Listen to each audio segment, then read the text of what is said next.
इस खबर के प्रायोजक हैं Lohia Nagar Mount Carmel high school, Gyansthali high school और LMC कम्युनिकेशन।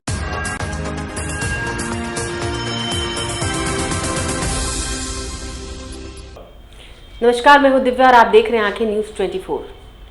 आइए सबसे पहले नजर डालते हैं आज के मुख्य समाचारों पर। भाजपा नेता तारकिशोर प्रसाद के बयान से राजनीति हुई तेज, कहा जदयू के कई MP और MLA भाजपा के संपर्क में।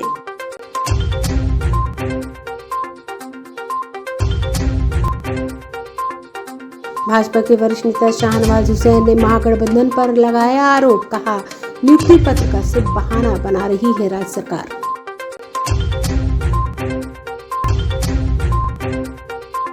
राजद के प्रदेश अध्यक्ष जगदानंद सिंह ने कहा नियुक्ति पत्र कागज का टुकड़ा नहीं बल्कि सरकार विश्वास बांट रही है।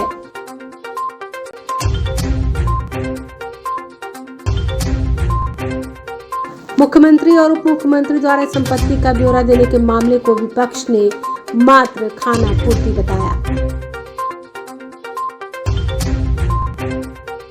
और नवादा में नुक्कड़ नाटक के माध्यम से अधिकारियों ने अगलगी से बचाव की जानकारी दी।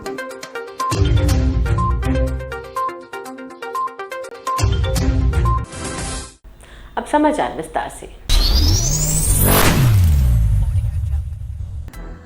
नए साल के आगमन के साथ ही बिहार के पूर्व उप मुख्यमंत्री तारकिशोर प्रसाद के एक बयान ने कड़ाके की ठंड में प्रदेश की राजनीति में गर्माहट ला दी। तारकिशोर प्रसाद ने कहा कि जदयू के कई MP और MLA भाजपा के संपर्क में हैं। पूर्व डिप्टी CM तारकिशोर प्रसाद के बयान के बाद जदयू ने पलटवार किया है। जदयू प्रवक्ता अभिषेक झा ने कहा कि भाजपा के अंदर जदयू के खिलाफ बोलने की प्रतिस्पर्धा लगी है। जो जितना बोलेगा उसकी कुछ पूछ पार्टी में उतनी होगी। इसी का नतीजा है कि ये ऐसा बयान दे रहे हैं। तारकिशोर के बयान के बाद जगदानंद सिंह ने भी भाजपा पर पलटवार किया। उन्होंने कहा कि पहले वो अपने नेता को बचा ले। जो समाजवादी अंश वाले नेता हैं वो वहाँ नहीं रहना चाहते हैं। दंगाइयों के साथ वो नहीं रहेंगे, कमजोर और गरीबों के साथ वो खड़े होंगे। पूरा किस तरह की कहानी हो सकता है? देखिए, जिस प्रकार से बिहार के माननीय मुख्यमंत्री श्री नीतीश कुमार जी ने 2022 वर्ष के अंत में श्री राहुल गांधी के प्रधानमंत्रित्व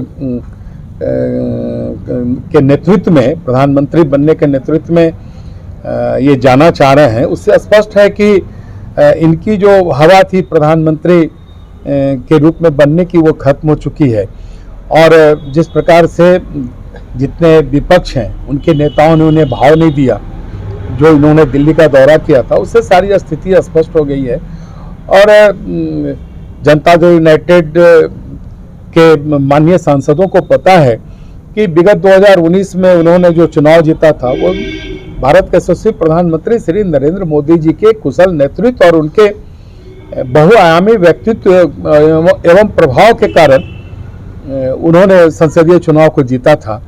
जो राहुल गांधी 40 सीटों में से मात्र 1 सीट बिहार में जिता सकता है, तो वो शेष जनता दल यूनाइटेड के अन्य के उम्मीदवारों को जिताने की हैसियत कहाँ रखता है, जो वो जनता दल यूनाइटेड से या महागठबंधन के साथ मिलकर वो चुनाव लड़ेंगे। इसलिए उनमें एक भगदड़ की स्थिति बनी हुई है।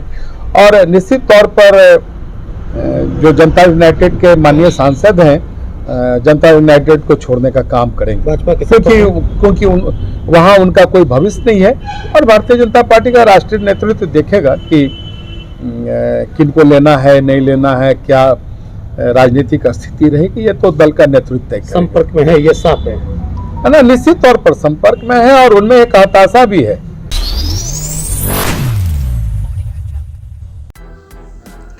बिहार के पूर्व मंत्री शाहनवाज हुसैन BJP के राष्ट्रीय JP नड्डा के वैशाली आने पर कहा कि वैशाली की लोकसभा प्रवास पर JP नड्डा आ रहे हैं। हमारी पार्टी 400 लोकसभा सीट जीतेगी, इसको लेकर हमारी तैयारी चल रही है। राष्ट्रीय अध्यक्ष JP नड्डा जब पिछली बार बिहार में आए थे तो हम गठबंधन में थे, लेकिन अब हम विपक्ष में हैं। जिस तरीके से कुर्सी और लोकसभा में हमारी जीत हुई, अब हम बिहार में भी 40 से 40 सीट लोकसभा की जीतने की तैयारी कर रहे हैं। पिछली बार जब हम गठबंधन में थे तो हमने 40 में 39 सीट लोकसभा की जीती थी, लेकिन इस बार हम 42 लोकसभा सीट जीतने के लिए सभी कार्यकर्ता मेहनत कर रहे हैं। बिहार के मुख्यमंत्री की यात्रा सरकारी है, सभी को यात्रा करने का हक है। मैं भी मोतिहारी जा रहा हूँ तो यहाँ पर भी एक यात्रा है जिसमें पिछली बार भी शराबबंदी को लेकर यात्रा की मुख्यमंत्री निकले थे और लोगों से चर्चा की थी। इस बार भी यात्रा पर निकलेंगे, वो अपनी यात्रा कर रहे हैं।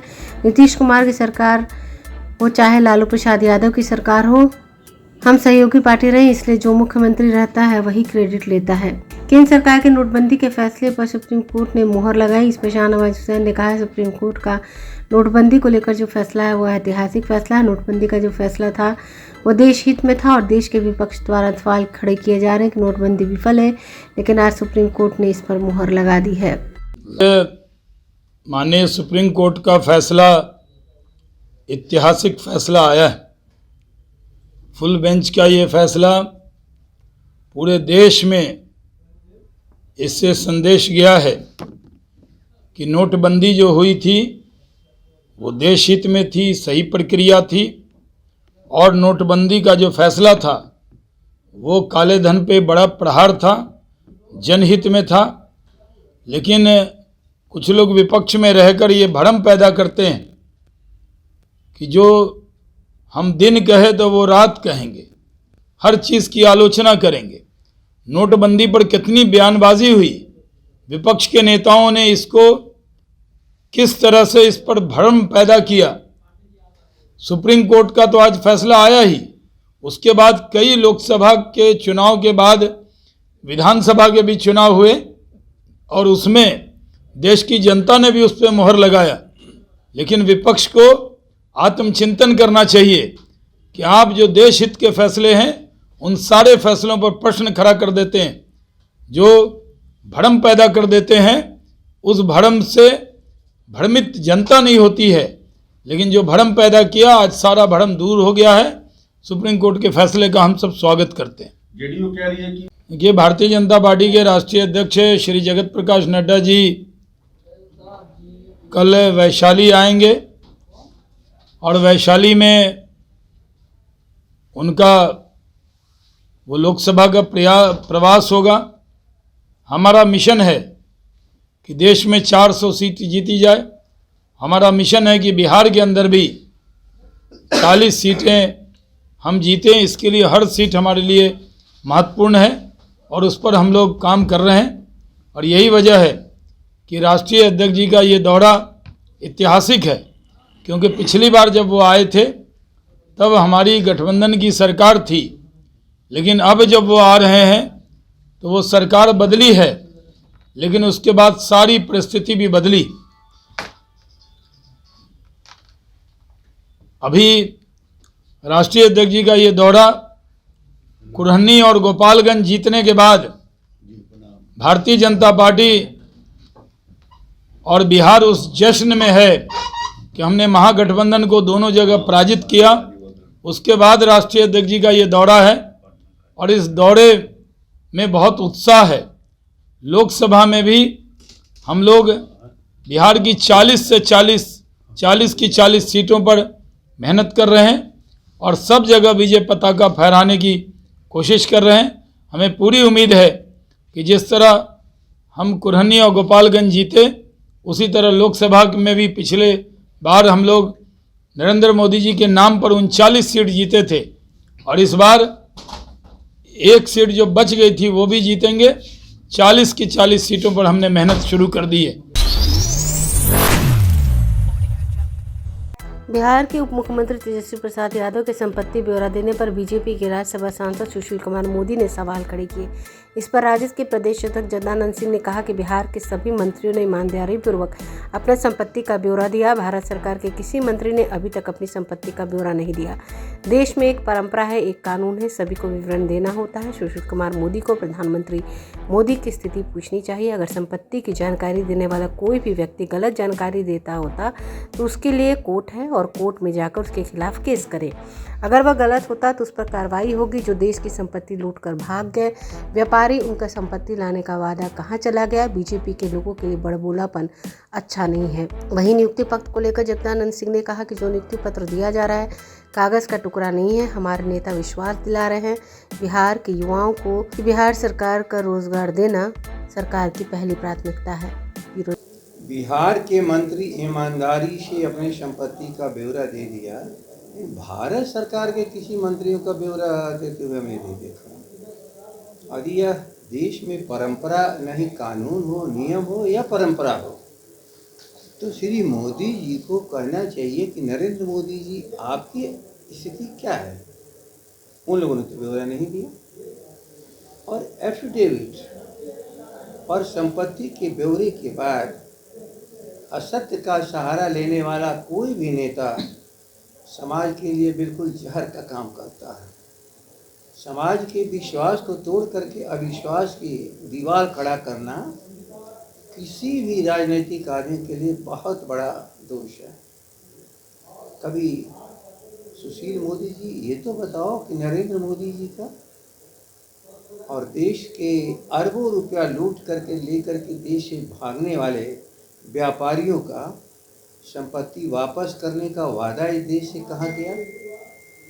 बिहार के सभी मंत्रियों ने शपथ पत्र पर अपनी संपत्ति का ब्यौरा दे दिया। अब आप बताओ, जो हैं विरोध कर रहे हैं, जो गिनती गिन रहे हैं, उनको ये तो बताना चाहिए कि कौन सी संपत्ति रह गई है और चले जाओ कोर्ट में। ये तो शपथ पत्र का एक ही है नियम और कानून इस देश में। यदि आपने गलत कुछ कहा तो आप अपराध करोगे, और अपराध के लिए साबित करने के लिए, केस करने के लिए न्यायालय के सिवा और कोई जगह नहीं है। इसे जनता के द्वारा ठुकराए हुए इस बिहार के लोग बहुत बड़बोलापन उनके लिए बहुत अच्छा नहीं है। समाचारों में वक्त हो चला एक छोटे से अंतराल का। I am Shalini Singh, principal of Lohianagar Mount Carmel School. Here in our school, we give best education and good environment to our students, where they can learn well. We provide here well-equipped lab, well-equipped, well-stocked library. We have here well-trained teacher also. We have a sports playground for cricket, volleyball, football, and also provision for indoor activities. So we have here security system, information and communication technology. So we have all facilities here in our school where students feel comfortable and secure.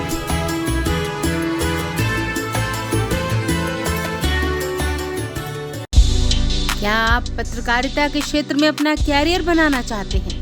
तो आज ही royal Ashoka institute of mass communication and journalism में अपनी जगह सुनिश्चित करें। आर्यभट्ट ज्ञान विश्वविद्यालय पटना से मान्यता प्राप्त 100% प्लेसमेंट के साथ royal Ashoka institute of mass communication and journalism नामांकन जारी है। हमारा पता है DS/16 गायत्री मंदिर के समीप, कंकड़ बाग, पटना 8,20,000। आप हमें संपर्क भी कर सकते हैं। हमारा मोबाइल नंबर है 9955456126। ब्रेक के बाद आपका फिर से स्वागत है। बिहार के नेता प्रतिपक्ष विजय सिन्हा ने मुख्यमंत्री नीतीश कुमार के द्वारा संपत्ति का ब्यौरा देने पर तंज कसते हुए कहा कि यह केवल खानापूर्ति है। संपत्ति का ब्यौरा देना केवल खानापूर्ति है। जब मैं विधायक था तो मेरी संपत्ति सबसे ज़्यादा बताई जा रही थी। जब मंत्री बना तो मैंने अपनी सभी संपत्ति एकाएक ब्यौरा सही दिया था। कोई दिखाता है कि मेरी संपत्ति करोड़ों में नहीं है, कोई घोषित करता है कि लाख में भी नहीं है। ये संपत्ति ब्यौरा देने के नाम पर केवल खानापूर्ति की जा रही है। सभी पदाधिकारी, उनके बाल बच्चे, पति पत्नी सभी के संपत्ति घोषित हो, तब पता चलेगा कितने कितने नाम संपत्ति। मुख्यमंत्री नीतीश कुमार संपत्ति का ब्यौरा अपना सही दें। ये खानापूर्ति है। संपत्ति का ब्यौरा सिर्फ खानापूर्ति है। बिहार में विधायक के रूप में सबसे ज़्यादा संपत्ति मेरा दिखाई पड़ता था। मंत्री के रूप में भी हम ईमानदारी से अपने एक एक संपत्ति की घोषणा कर दिए थे, लेकिन कोई लोग दिखाते हैं कि करोड़ में भी नहीं है संपत्ति, किसी का लाख में ही है, किसी का खाक में ही है। मजाक है ये संपत्ति के नाम पर सिर्फ खानापूर्ति है। सब व्यक्ति की संपत्ति, पति पत्नी के साथ उसके बच्चे, उसकी बेटी, उसके परिवार की संपत्ति भी घोषित कराए, तब इसका मीनिंग समझ में आएगा। सभी पदाधिकारी के पत्नी और बाल बच्चे परिवार की भी संपत्ति घोषित हो। खाना पूर्ति बंद करिए मुख्यमंत्री जी, छलावा मत करिए। भ्रष्टाचार मिटाना है। मैं तो आपका सम्मान भ्रष्टाचार मिटाने के नाम पर करता था, भ्रष्टाचार में जीरो टॉलरेंस के लिए। मैं तो सम्मान आपका नशाबंदी के लिए करता था, लेकिन भ्रष्टाचार में जीरो टॉलरेंस नहीं, न्याय के साथ विकास नहीं, कानून का राज स्थापित करेंगे वो भी खत्म है। और हद तो कर दिए हैं कि ये जो वातावरण बन रहा है, हमारी आवाज को दबाने के लिए सदन से सड़क तक आप जो व्यवस्था बना रहे हैं, विजय सिन्हा जब तक तन में श्वास रहेगा, जनता के हित में लड़ते लड़ते आने वाले पीढ़ी को जगा कर जाएंगे।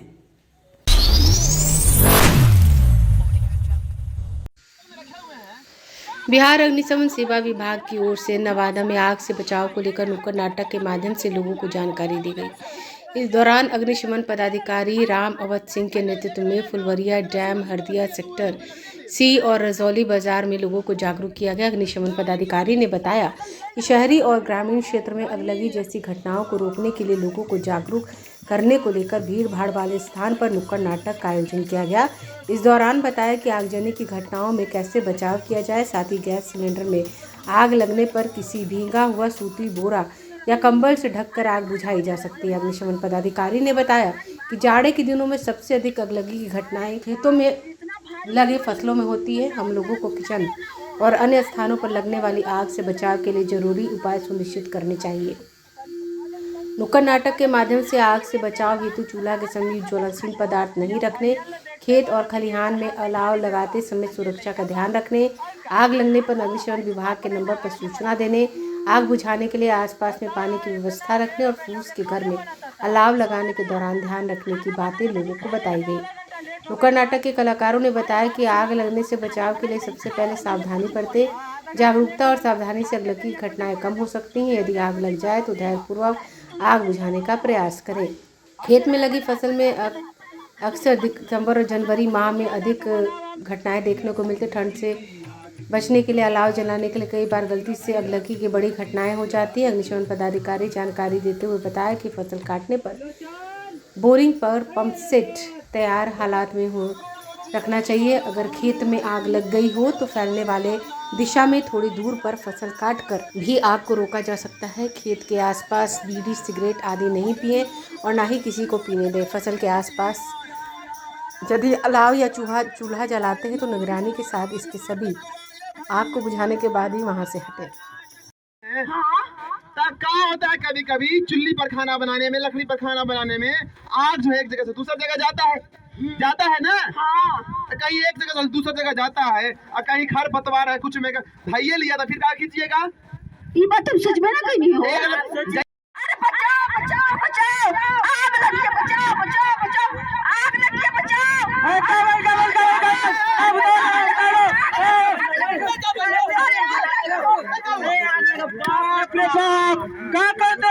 कैसे आग लगा कैसे आग लगल हो? अरे का बताई, खाना बनात रहनी, आंचल से पकड़ के ना बनात रहनी खाना। अब तू के तरह आंचल पकड़ ले।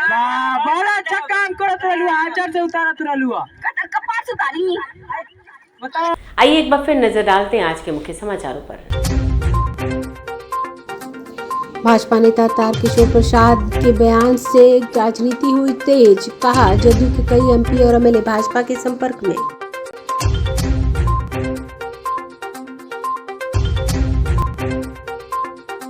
भाजपा के वरिष्ठ नेता शाहनवाज हुसैन ने महागठबंधन पर लगाया आरोप, कहा नियुक्ति पत्र का सिर्फ बहाना बना रही है राज्य सरकार।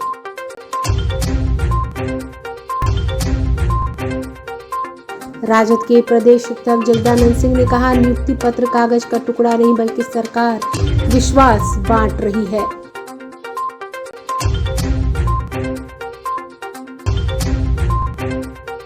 मुख्यमंत्री और उप मुख्यमंत्री द्वारा संपत्ति का ब्यौरा देने के मामले को विपक्ष ने मात्र खाना पूर्ति बताया।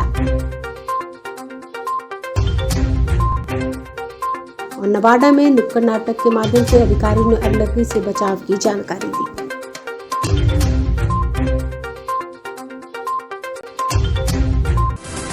अगर आपने अभी तक हमारे चैनल को सब्सक्राइब नहीं किया है तो हमारे चैनल को जल्द से जल्द सब्सक्राइब करें, लाइक करें, शेयर करें और कमेंट करें।